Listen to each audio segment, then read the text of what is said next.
오늘의 정치 속풀이를 함께할 두 분을 모셨습니다. 정광재 전 국민의힘 대변인, 이동욱 개혁신당 수석 대변인 두 분과 함께하겠습니다. 네, 안녕하세요. 안녕하세요. 반갑습니다. 국감을 앞두고 이 이름이 자주 오르내리고 있는데 김현지 대통령실 제1부속실장 얘기를 좀 해봐야 될 것 같아요. 언론을 통해서 일단 알려지기로는 뭐 성남 때부터의 어떤 인연이라고는 합니다만 이재명 대통령이 국회에 입성한 이후에는 또 수석 보좌관으로 가서 검찰이 이제 당시 소환 통보했을 때 의원님 전쟁입니다 뭐 이런 문자를 보낸 게 포착이 되면서 이제 존재가 좀 알려졌었거든요. 계속 그냥 정치 일정 내내 같이 한 인물이니까 뭐 최친근 중에도 최측근 이렇게 말할 수 있을 것 같아요. 그러니까 그 의원님 전쟁입니다라는 표현 자체가 딱 보면은 굉장히 두 사람 사이에 오래된 사이라는 게 다 느껴지잖아요. 그리고 이제 서로 간에 신뢰관계도 있고, 네. 그리고 그 당시 뭐 이재명 의원, 이재명 대표한테 뭔가 전략적으로 코치를 하는 듯한 느낌, 그런 그 멘트가 딱 그 한마디에 들어가 있잖아요. 그러니까 이런 멘트를 할 만한 사람이 이재명 대통령, 이재명 대표 주변에 그렇게 많았을까 이런 생각이 들고, 그야말로 이 멘트만 봐도 최측근이구나 이런 그 느낌이 딱 들잖아요. 그러니까 그러다 보니까 지금 저 대통령 돼가지고 청와대 총무비서관, 청와대 아니죠, 대통령실이죠. 대통령실 조직과 돈을 관리하는 총무비서관하고 했고, 그 다음에 부속실장. 진짜 총무비서관에 부속실장을 했다는 거는 그거는 정말 정권의 그냥 핵심 중에 핵심이다. 그걸 인정하는 거죠. 예. 근데 이게 국감에서 이제 증인 채택을 좀 피하려고 국감 출석 의무가 없는 제1부속실장으로 급히 보낸 거 아니냐 뭐 이런 논란이 또 불거졌는데 그냥 뭐 출석을 했으면 될 것 같은데 왜 이렇게까지 논란을 키운 걸까요? 그래서 민주당 내에서도 일부 분들은 괜히 긁어부스럼했던 거 아닌가라는 평가를 하는 것 같아요. 사실 우리가 어떤 회사 20년 넘게 다니기도 쉽지는 않습니다. 근데 특정인과 자신의 인생을 걸고 거의 30년 가까이 일한다는 것은 더 어려운 일이죠. 근데 그렇죠. 지금 김현지 씨의 전체 인생을 보면 글쎄 뭐 98년부터 성남에서 일을 하면서 이재명 대통령과 인연을 맺었다고 하니까 전체 한 50년 인생 가운데 30년 가까이를 이재명 대통령하고 한 거예요. 그리고 이재명 대통령이 항상 좋았던 건 아니잖아요. 부침이라는 게 정치인들은 있는데 그 부침을 같이 하면서 사실은 지금 영광의 시기죠. 영광의 시기에서 가장 정점에 있는 분이잖아요. 국감이 이렇게 진행되면서 이분을 불러야 하느냐 말아야 하느냐 논란이 있기 전까지만 하더라도 사실 정치권에서 정도만 아는 사람이었지, 관심을 갖는 사람이었지, 그렇죠. 이분에 대해서 이렇게 관심 갖는 사람은 없었는데 이번에는 온 국민이 김현지라는 이름을 다 알게 이분의 됐으니까. 그 얘기할 때 이제 뭐 애지중지 현지 또는 절대존엄 현지 이런 식의 수식어가 붙는 거잖아요. 그리고 더 나아가서 저는 이재명 대통령도 굉장히 부담스러울 것 같아요. 아니 어떻게 생각하면 좀 사적인 관계로까지 의심하는 사람들이 많아졌잖아요. 그렇죠. 뭐 2003년인가요? 본인이 받아야 하는 성공보수 사건 수임료를 김현지 씨가 받도록 했다.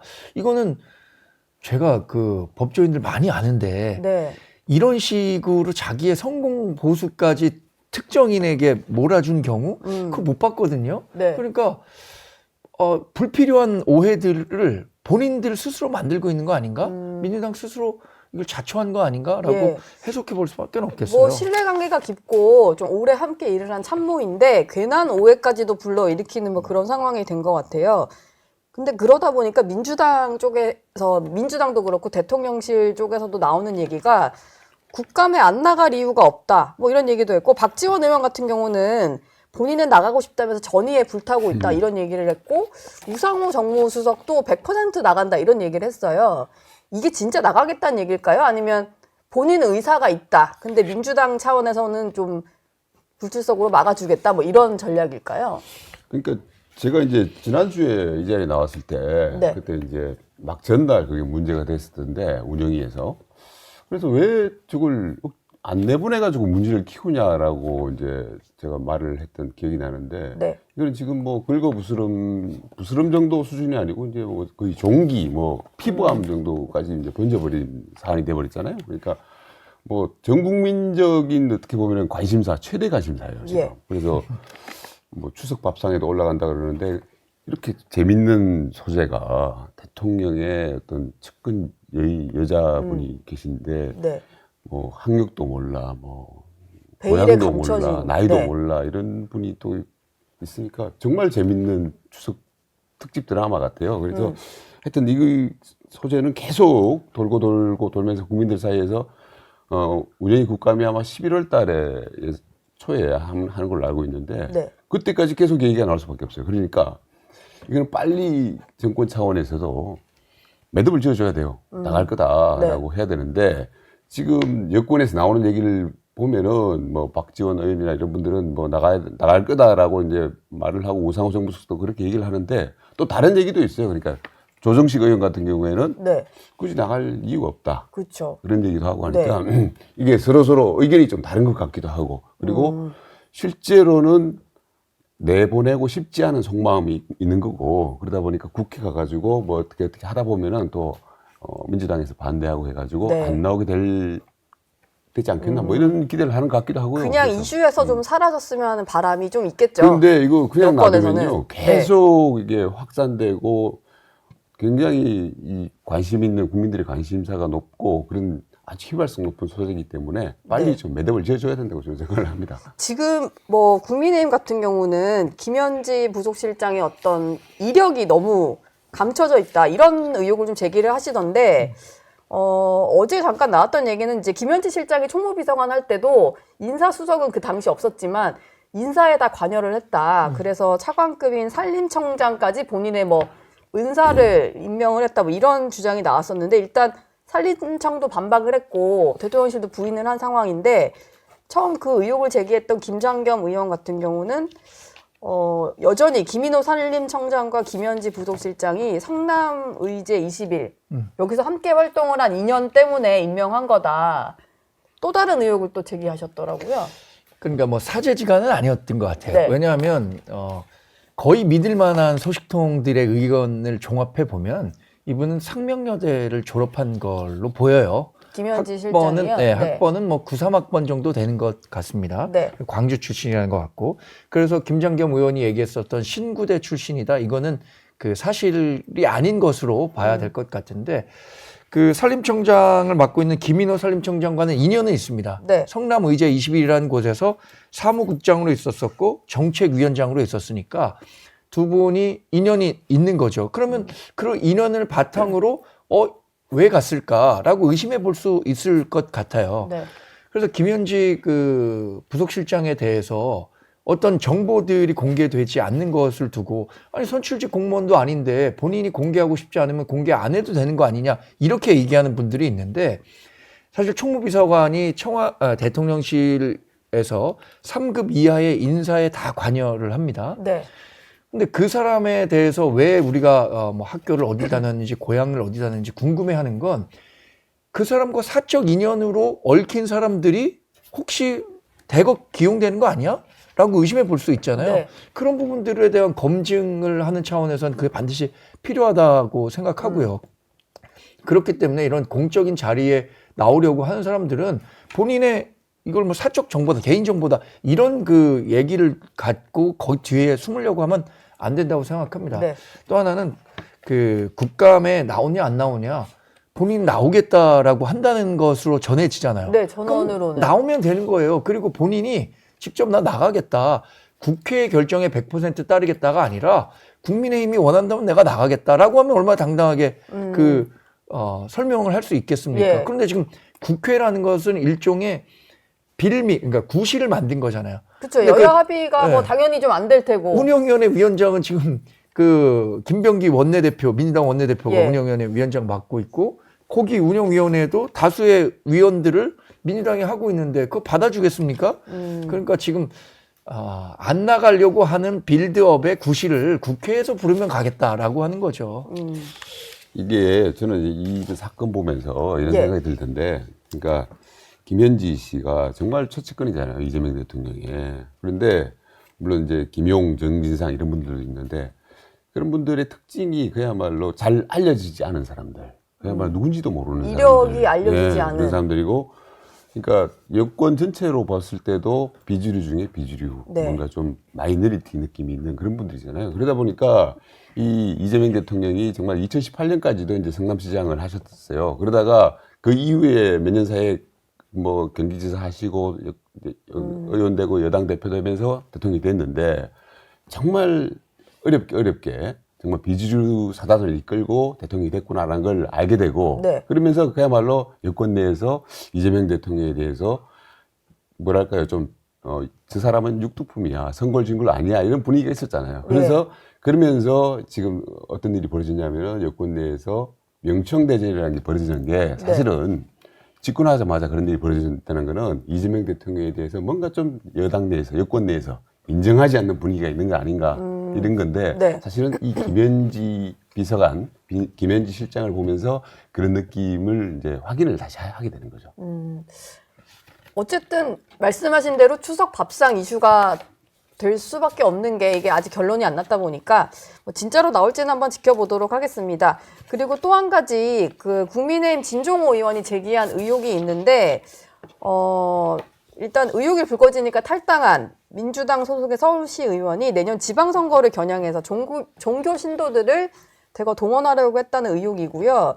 일단 당사자로 지목된 김경시 의원은 탈당을 하면서 전면적으로 부인을 한 상태인데 녹취를 다 들어보니까 먼저 얘기를 꺼내는 녹취 전문이 또 나와가지고 해명이 좀 궁색해지긴 했어요. 아니, 처음에 이 녹취가 나오니까 진종호 의원이 왜곡했다 이렇게 얘기를 하고 있잖아요. 예. 그러니까 진종호 의원이 녹취 전문을 다 공개한 거 아닙니까? 네. 그러면서 하는 얘기가 뭐예요? 국민의힘이에요? 민주당이에요? 이렇게 물어보는 거 아닙니까? 네. 정치 성향을 한번 물어보고 예. 그다음에 이거 관련해 갖고 좀 도와달라라는 권유를 하고 있는 거잖아요. 그러면서 뭐라고 합니까? 김민석으로 가시죠. 이렇게 얘기를 하는데 여기에 어떤 그 녹취의 조작이나 개입이 있었다는 건지 네. 또 하나는 민주당 소속의 분들은 어떤 이런 문제가 발생했을 때 공식이 있는 것 같아요. 네. 일단 탈당해요.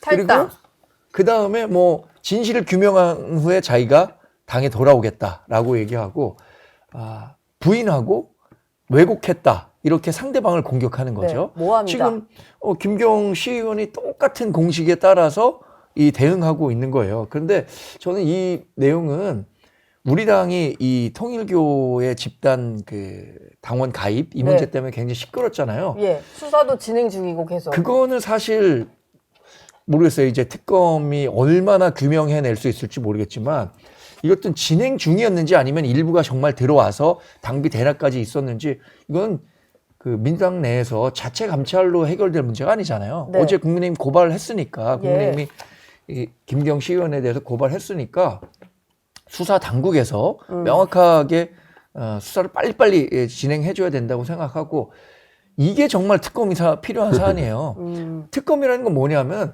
권력을 갖고 있는 사람들이 수사권을 갖고 있기 때문에 수사권에 영향을 줄 수 있어서 네. 독립적인 수사기관을 만들어서 이걸 파헤치자는 거잖아요. 그런 측면에서 본다면 지금 검찰, 경찰 권력 누가 갖고 있습니까? 민주당이 갖고 있는 거잖아요. 그러면 이 문제 제대로 대응 안 하면 그게 특검 사안이죠. 네. 2018년인가요? 드루킹 특검. 네. 그때 할 때도 김성태 당시 원내대표가 정말 필사의 그 단식 투쟁을 단식 투쟁을 하셔가지고. 통해 그 드루킹 특검 얻어냈던 거 아닙니까? 네. 저는 그런 정도의 문제로까지 번질 수 있을 거라고 봐요. 그리고 녹취록에 일단 그 특정 종교신도 인원수 3,000명 그리고 1인당 1,000원씩 6개월간 내야 되니까 당비 1,800만 원을 뭐 대납하겠다 뭐 이런 내용까지 있어요.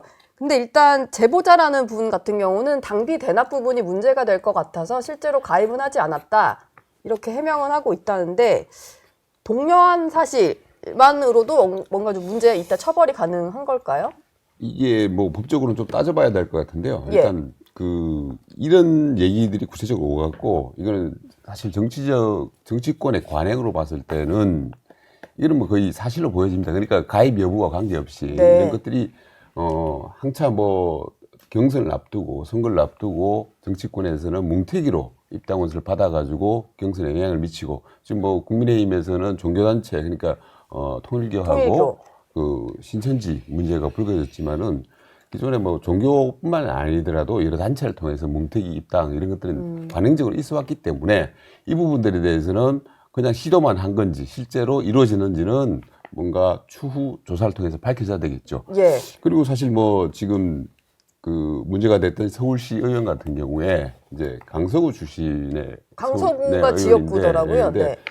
이번에 이제 지방선거를 앞두고 옆으로 지역구를 살짝 옮겨가지고 아마 영등포구청장을 노리고 있었다는 얘기가 있더라고요. 아, 정치권에서 그런 네, 얘기가 그러니까. 도는군요. 근데 영등포구 같은 경우에는 이제 김민석 의원 지역구잖아요. 네. 김민석 총리. 그러다 보니까 아마 이 김민석 총리를 뭔가 도우면서 네. 이런 걸 갖다가 자기도 구청장도 하고 그리고 김민석 총리는 서울시장 후보로 내세워서 뭘 하려고 하는 그런 기획 생각을 가지고 이런 일이 벌어지지 않았나. 이거는 뭐 확인을 해봐야 되는 문제인데 그런 생각도 충분히 할 수가 있잖아요. 그런 일이 벌어지지 않나 이런 얘기들이 있습니다. 네. 근데 여기서 등장하는 인물이 김민석 네. 국무총리인데 여기에 대해서 총리는 전혀 입장을 내놓지 않고 있어요. 네네. 측근이라는 강득구 의원이 전혀 사실 무근이고 모함이다 이런 얘기를 짧게 올리긴 했는데 당사자는 좀 침묵하는 상황이거든요. 이거는 뭐 입장이 좀 필요하다고 보시나요? 전 당연히 김민석 총리가 지금 침묵하는 건 어쩌면 전략적인 침묵이라고 생각해요. 왜냐하면 네. 상대방이 어떤 패를 갖고 있는지 지금 모르잖아요. 예를 들어서 진종호 의원이 김민석 의원과 관련한 어떤 다른 개입 추가적인 정황을 내용. 갖고 있는지 모르는데 예. 섣불리 나는 이거 상관없는 일이다라고 반박했을 때 바로 되치기를 당할 수도 있는 것이기 때문에 네. 김민석 총리로서는 지금은 침묵하는 게 나을 것 같아요. 근데 이게 김경시 의원이 얘기한 것처럼 자신이 갖고 있는 정치적인 그 목표를 이루기 위한 그런 성격, 또 하나는 과잉 충성. 그러니까 김민석 총리도 모르게 내가 이렇게 한 다음에 총리님 제가 사실 이런 역할을 했습니다 라고 얘기를 하려고 했었던 건지 네. 아니면 실제로 김민석 총리가 지난번 대정부 질문에서는 서울시장 선거 출마하지 않겠다고 했지만 상황이 어떻게 될지 모르잖아요. 네. 그러면 서울시장 선거에 나선다면 당내 경선도 해야 되고 뭐 말은 하지 않더라도 이렇게 한다면 좋아하지 않을까요? 그냥 심정적으로. 네. 그럼 뭐 상식적으로 생각해 봤을 때도 예. 나를 위해서 이렇게 당원 3,000명 모아온다면 얼마나 좋겠습니까? 네. 그 개입과 관련해서는 저는 수사를 통해서 확인할 부분이라고 생각하고 김민석 총리가 자기가 억울하다고 정말 억울하다고 생각한다면 얘기를 하겠지만 그리고 전혀 개입의 그 객관적 정황을 아마 진종호 의원이나 다른 측에서 제시할 수 없을 거다라고 자신한다면 네. 얘기하겠지만 혹시 모르니까 그냥 지금은 가만히 있는 게 낫겠죠.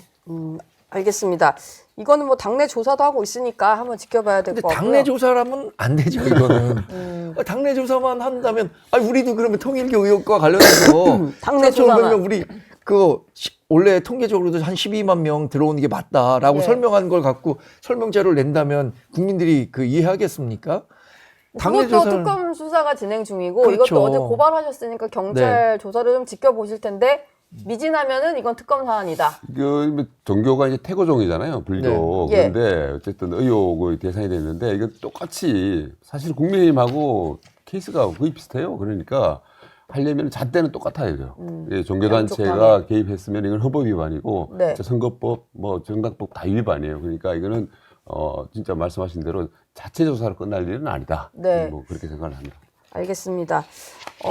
지금 검찰청 해체 법안이 통과된 이후에 그 특검에 파견간 검사들의 어떤 반발이 이어지고 있는데 여기에 대해서 추미애 법사위원장은 국민의 공복임에도 국민이 주인인 양 하극상을 보이는 검사들에게 경고한다 뭐 이런 얘기를 했고 뭐 기가 찬다, 뭐 징계를 해야 된다 이런 말들이 민주당에서 좀 이어지고 있는 것 같아요. 어떻습니까? 뭐 이걸 굳이 뭐 징계까지 해야 될 사유라고 봐야 될까요? 아니 검사들의 입장도 좀 이해가 되잖아요. 지금 특검 파견 가 있는 검사들 같은 경우에 예. 자기들이 이제 밖에 나와서 일하고 있는데 돌아갈 집이 지금 불타고 있는 꼴이니까 얼마나 좀 답답하겠어요. 그러니까 가가지고 지금 검사들이 한 2,300명 정도 있는데 이분들이 이제 만약에 이제 1년 뒤에 완전히 바뀌잖아요. 네. 검찰이 사실 공소청으로 바뀌는 거잖아요. 그러면은 2,300명 정도의 검사가 필요하지 않고 어떤 분들은 뭐 중소청으로 갈 수도 있고 어떤 분들은 뭐 판사로 지원해가지고 갈 수도 있을 것이고 변호사 가시는 분도 있을 것이고 이렇게 이제 자기 앞길 자체도 이렇게 조금 불투명한 상황이기 때문에 지금 특검 나와 있는 검사들께서 그런 답답한 점이 저는 있다고 생각해요. 네. 그런 부분들은 어떻게 보면은 10분 좀 이해가 가는 측면이 있고요. 그리고 뭐 사실 그러면서 같이 이제 그 얘기를 했던데 우리 왜 여권에서 검찰 해체하면서 수사권과 기소권을 분리한다 네. 이렇게 얘기를 하면서 왜 특검에는 수사권과 기소권을 그렇게 다 갖고 있으니까. 또 뭉쳐가지고 가지고 예. 있고 공소유지까지 해야 되고 그리고 거기에다가 기간도 연장하고 네. 또 더 뭐 사람들 보충하고 이런 식으로 하느냐라는 지적들을 하지 않았습니까? 그 네. 부분은 뭐 검사들이 이제 나름대로 명분을 찾다 보니 그렇게 지적을 한 것 같은데 그 얘기가 어떻게 보면 일리가 있는 얘기 아닌가 뭐 그런 생각을 합니다. 이게 지금 다른 특검까지도 좀 논란이 커지는 듯 했는데 일단 추가적으로 입장을 낸 곳은 없는 것 같고 검사들끼리 모여서 의견을 좀 교환을 한 것 같더라고요. 네. 근데 정성호 장관 얘기를 들어보면 검찰 내부에 큰 동요가 있는 것처럼 생각하는데 그건 오해다. 사실과 다르다. 실제로는 동요가 크지 않다. 뭐 이런 식으로 얘기를 해요. 일단 정성호 법무장관은 검찰청 주무장관으로서 예. 지금 사안을 원활하게 좀 마무리해야 하는 책임감이 있을 거예요. 그래서 내부적으로 이런 갈등의 양상이 크게 번지는 것에 대해서 부담스럽겠죠. 좀 원만히 마무리하고 싶어 할 것 같은데 네. 전 추미애 법사위원장이 했다는 말에 대해서 조금 설명을 한번 붙여보겠습니다. 국민의 공복이에요. 네. 검찰 국민의 공복이죠. 국민의 주인이냐 하극상을 보였다고 하는데 좀 반대로 생각합니다.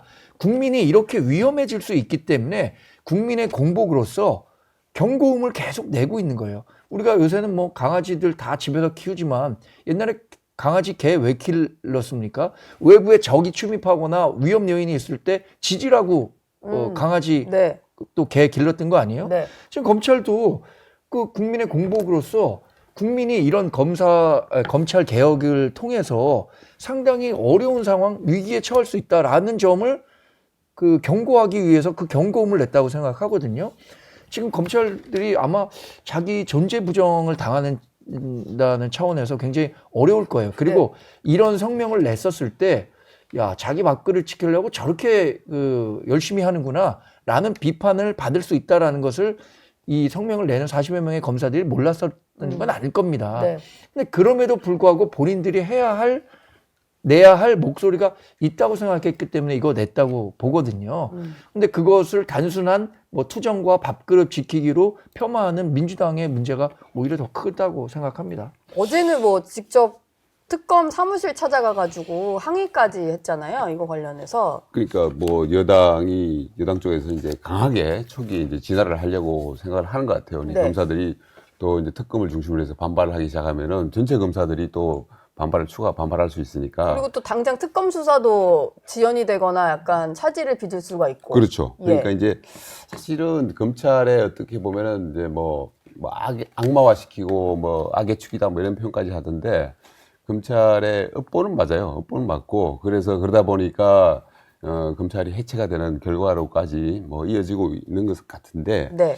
그럼에도 불구하고 지금 여권에서 추진하고 있는 검찰 개혁이라는 게 그 이유를 좀 생각하지 않고 일단 질러보자 이런 식으로 벌어진 것은 뭐 지적을 하지 않을 수 없을 것 같아요. 네. 그러니까 뭔가 그 검찰 개혁이라는 걸 하고 나서 그 다음에 도대체 어떻게 할 건지. 그러니까 그 다음에 뭐 여러 실무적인 얘기들이 많습니다. 보안 수사권 문제도 해결을 해야 되고 네. 그리고 뭐 정권 송치라 그래가지고 모든 걸 갖다 그전에는 다 송치를 하다가 문재인 정부 들어와가지고는 경찰에서 수사 종결을 해버리는 그런 사안들이 있는데 다시 정권 송치를 해야 된다라는 게 이제 검찰 측의 요구인데 네. 그런 부분들을 어떻게 할 건지 이런 부분들에 대한 합의랄까요? 이런 것들이 논의가 안 된 상황이기 때문에 계속 1년 동안 계속 그 논란이 이어질 수밖에 없어요. 그런데 지금 그 뒤 일을 갖다가 생각을 안 하고 여권에서 너무 일단 지지층의 요구에 따라서 네. 검찰 이놈들 없애버리자, 죽여버리자. 예. 그래서 그 기획신당 이준석 대표가 그 주라기 공원에 나오는 뭐 뭔가요 공룡의 예를 들었던데, 그러니까 완전 그 먹으려고 살생하는 게 아니고 일단 스포츠처럼 일단 네, 죽이는 게 스포츠처럼. 목표인, 죽이는 네. 게 목표인, 검찰 죽이기가 일단 목표인 상황. 그래서 그 뒷일을 생각하는 그런 일들이 벌어지지 않았나 이런 걱정은 하지 않을 수가 없습니다. 그러니까 계속 논란이 커지지 않도록 하는데 일단 여당이 또 그러다 보니까 뭐 경고 메시지도 강하게 내고 징계해야 된다 뭐 이런 얘기도 나오는 것 같아요. 근데 징계를 감수하고 이런 목소리 내지 않았을까요? 그렇겠죠. 예. 40여 명이 만약에 이걸 갖고 징계를 한다라고 했으면 징계를 감수하고라도 본인들이 해야 할 일이 있다고 생각했기 때문에 네. 이런 목소리를 냈다고 생각하고요. 민주당의 검찰 개혁, 검찰 개편이라는 것은 굉장히 거칠고 감정적이에요. 네. 뭐 말씀하신 것처럼 검찰을 바꿔야겠다라는 인식을 왜 갖고 있었느냐? 저는 뭐 2009년에 있었던 노무현 전 대통령에 대한 검찰 수사 그걸로 노무현 전 대통령이 극단적 선택을 하면서 그 트라우마가 있단 말이에요. 그 이후에 그동안 검찰의 그 폐해를 얘기할 때 민주당 얘기하는 게 뭐 송영길이라든가 문재인 전 대통령이라든가 이재명 뭐 대통령 이런 분들이 그 검찰의 피해자다 네. 이렇게 얘기를 하는데 앞으로 이 검찰 개혁을 통해서 국민의 삶이 어떻게 좋아진다, 얼마나 좋아진다라는 구체적인 설명은 없고 이런 그 정치 검찰에 의해서 본인들 그 피해 입었던 것만 얘기하고 있거든요. 네. 이러면 민주당 지지했던 분, 또 이재명 대통령 찍었던 분, 뭐 그게 한 49% 되는 거 아닙니까? 지금 국정 지지율 뭐 50% 조금 넘는 것 같은데 그분들은 이해할 수 있을지 모르겠지만 네. 나머지 절반의 사람들은 지금 민주당이 추진하는 검찰 개혁에 대해서 네. 수긍하기 어려울 것 같아요. 그리고 이 1년 동안 저는 정말로 수많은 부작용들이 속출할 거라고 생각합니다. 이 1년 동안 발생하는 부작용들에 대해서 민주당이 어떻게 정치적 책임을 져야 될까 예. 이런 부분도 아마 고민 안 할 수 없을 것 같아요. 그러니까 일단 폐지 다음이 없는 그런 전략이었다라는 생각이 좀 들고 이 얘기 좀 여쭤보고 싶은데요. 검찰 내부에서도 여러 가지 의견들이 나오는 와중에 한 현직 부장검사가 올린 글입니다. 일단 장관을 향해서 쓴 글이고 악의 축인 검사들을 일선으로 복귀시켜라. 이제 파견 검사들 복귀시켜라 이거고 이문정 서울 동부지검장만이 특검에 파견을 가서 수사할 자격이 있을 거다라는 글을 올렸는데 이게 임지검장 같은 경우는 지금 검찰 폐지에 엄청나게 찬성론자다 보니까 이걸 애둘러서 좀 저격을 한 것 같아요. 이문정 그 지검장이 사실은 그 정성호 법무부 장관에 대해 가지고 그런 얘기를 한 적이 있지 않습니까? 검찰개혁 오적 이러면서 얘기를 하면서 네.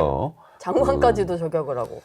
그 상당히 그 논란이 됐던 얘기인데 어쨌든 그때도 어떻게 현직 지검장이 대통령의 측근들을 겨냥을 해가지고 봉욱 민정수석 뭐 이런 사람들 겨냥해서 네. 오적 이런 표현을 써가지고 했는데 저렇게 무서워할 수가 있지 아무 이가 없을 수가 있지 이런 상당히 좀 놀랐던 대목인데 네. 어쨌든 그렇습니다. 검찰 개혁이라는 게 사실 지금 여권에서는 자기들이 무슨 피해자다 뭐 노무현 문재인 이런 식으로 얘기를 하면서 뭐 지금 대통령까지 포함해서 피해자다라고 생각하는데 네.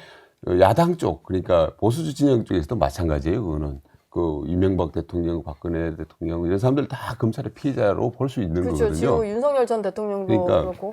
예. 진정한 검찰 개혁이라는 건 그런 거라고 봅니다. 그러니까 뭐 어떻게 바꾸고 이런 걸 떠나가지고 진짜 권력자가 검찰이란 칼을 갖다가 그리고 이게 뭐 이름만 바꿔가지고 중소층이 될 수도 있는데 그런 칼을 갖다가 자기를 위해서 쓰지 않는 게 네. 저는 진정한 계획이라고 생각하고 그걸 갖다가 실천하는 게 중요하지 이게 어떤 식으로 바꿔가지고 또 뭐 어떻게 한다 이런 거는 부차적인 문제라고 저는 생각을 합니다. 예. 알겠습니다. 두 분 말씀은 여기서 마무리하겠습니다. 오늘 말씀 고맙습니다. 감사합니다.